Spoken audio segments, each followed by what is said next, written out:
शनैश्चरः शिरो रक्षेत् मुखम् भक्तार्तिनाशनः कर्णौ कृष्णाम्बरः पातु नेत्रे सर्वभयङ्करः कृष्णाम् गोनासिकाम् रक्षेत् कर्णम् मे च शिखण्डिजः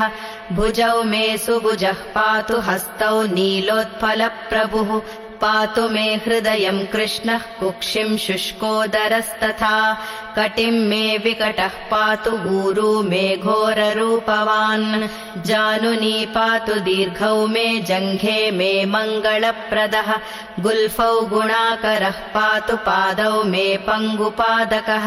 सर्वाणि च ममाङ्गानि पातु भास्करनन्दनः य इदम् कवचम् दिव्यम् सर्वपीडाहरम् नृणाम् पठति श्रद्धया युक्तः सर्वान् कामानवाप्नुयात्।